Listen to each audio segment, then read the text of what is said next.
For months now, ICE has been quietly buying industrial warehouses around the country, reportedly with plans to turn them into a network of immigration detention and processing centers to hold tens of thousands of detainees. Our White House correspondent, Liz Landers, begins our coverage with a look into how the national and at times local controversy is playing out in one small Maryland community. A national controversy lands on the agenda of a small Maryland city during an otherwise mundane weekly meeting. The Hagerstown City Council and mayor represent about 45,000 residents, but the broader community is bracing for the arrival of as many as 1,500 mostly undocumented migrants. This huge warehouse right here was recently purchased by Immigration and Customs Enforcement as a detention facility. This is more than 800,000 square feet. And if it opens, it could be one of the largest detention facilities of its kind in the country. During a couple of visits over a week, we saw anti-ICE vandalism, but no visible signs of ICE itself. We ran into Doris Kyle Shami and her husband Greg as we left the site. The administration is ruining this country and is tearing apart communities that we need, and they're good people. You know, this has got to stop. Locally, the facility will be primarily regulated by the Washington County Board of Commissioners. All in favor by saying aye. Aye. Protesters interrupted their meeting earlier this month, shortly after the board unanimously agreed to a resolution welcoming ICE. Nobody ever expected it to become a place of residence. We listened last week as the city's utility director briefed the council on its limited but critical role governing the facility. Our authority starts and stops with the water. In the audience, community members on both sides of the national and now local debate. I don't think it's a good thing for Hagerstown if we get that. I think it's a great thing. Hagerstown needs as much help as it can get in increasing the income per person. Having this facility will do that with jobs. If there are people that are being held in this facility who haven't broken the law other than being in this country illegally, are you okay with that happening? I am engaged to a man who is a political refugee from Bolivia who was naturalized as an American citizen. So for me, it's really personal that people come to this country legally. From the things I've heard that are going on in some of the other ICE facilities, I definitely don't want that in my community. I'd love to see the city do everything they can to fight this. Given our council and our mayor, I'm not sure that they will. ICE already spent $102 million purchasing the warehouse.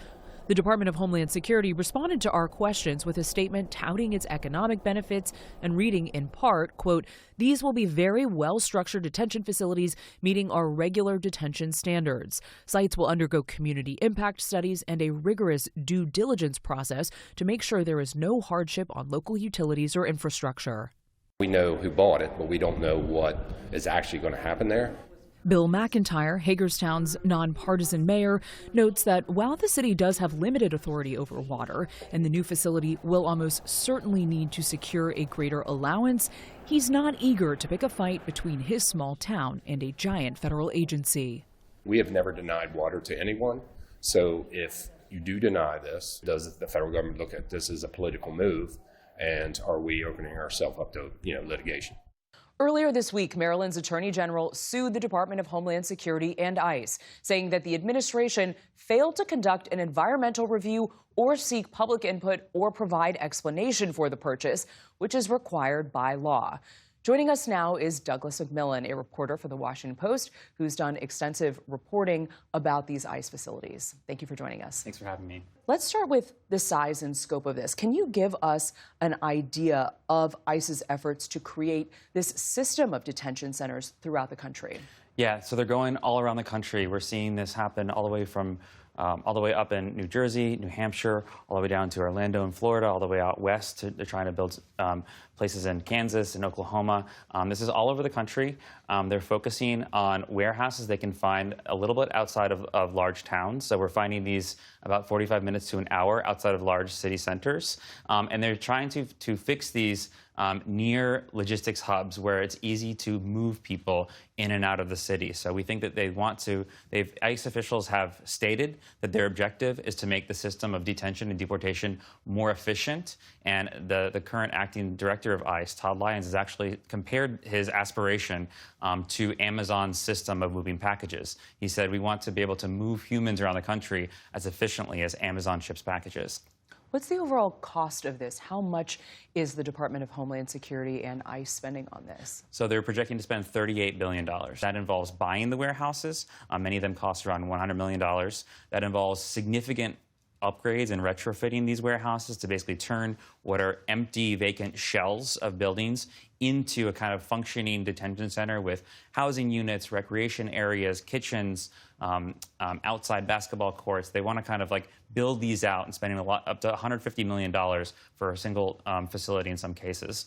Many of these warehouses are currently just massive empty buildings. We saw this one in Hagerstown, and apparently there are only 4 toilets in this huge 800,000 square foot plus facility. What is the process going to look like for making these habitable for people? Yeah, I mean, these places were built to hold goods and ship goods. They were not meant to hold human beings. So there's a pretty significant renovation process that has to go underway, and ICE wants it done really rapidly. So it's going to be a challenge. For one example, a lot of these are distribution centers built for a company like Amazon, where a lot of trucks would have been pulling up to these large bay doors. And so many of these facilities have dozens of bay doors around the perimeter of the building. That's not a very secure feature if you want a detention center to hold people who are not going to be able to escape. So one of the first things they might have to do is brick up all those bay doors. Another thing that a lot of these facilities have is going to be a challenge is that they are built on a thick concrete slab, which is going to make it extra hard to install plumbing and to install wiring and to install kind of the workings of a building that you're going to need when you're talking about holding thousands of people. So it's going to be a pretty complex job. What's your reporting on the timeline that ICE has for this? How long is it going to take them to be able to convert these warehouses? So it's really rapid. They want this whole system of up to 24 facilities to be up and running by the end of the year, essentially. And we've heard internally there's been a lot of debate over that time frame, and that even some companies that they've worked with for many years, like Geo Group and CoreCivic, were the 2 largest detention contractors in the country, that they've been pushing back and saying that this timeline is too aggressive. The administration has found some of these warehouses that they've purchased in areas that are Republican communities. What has been the reaction in those places? Yeah, so I spent time in one of these facilities down in Social Circle, Georgia. It's a small town, 45 minutes east of Atlanta. It's projected to be one of the first mega detention centers. Like they're going to turn one of these warehouses and turn it into a detention center holding up to 8,500 people. The people there were really worried and scared and nervous about what this means for their town. A lot of them say that they support the president and they voted for the president, and they generally agree with his immigration agenda, and they agree that illegal immigrants should be locked up and deported from the country, but that they don't think that this makes sense for them. And just quickly, how has the administration handled some of the pushback in some of these places? So very different. In some places, they've just been completely quiet, and they've gone about their business just simply buying the facilities and moving forward with their plans to put these up, not really kind of giving any mind to the protests and the pushback. In other places, it seems like they have acquiesced and they have actually come to the table. We've seen a few examples now. Just this week, Marsha Blackburn in Tennessee announced that ICE was canceling its plans to host a detention center in her state, in Tennessee. We've seen similar announcements from state leaders in New Hampshire and Mississippi. So it looks like that some Republican leaders who have juice with DHS are striking deals to get these facilities not in their areas, but in other places, including many Democrat-led areas, there isn't kind of that ability, and that the DHS has not really come to the table and meaningfully engaged with the local community. Doug McMillon, thank you so much for sharing your reporting. Thanks for having me.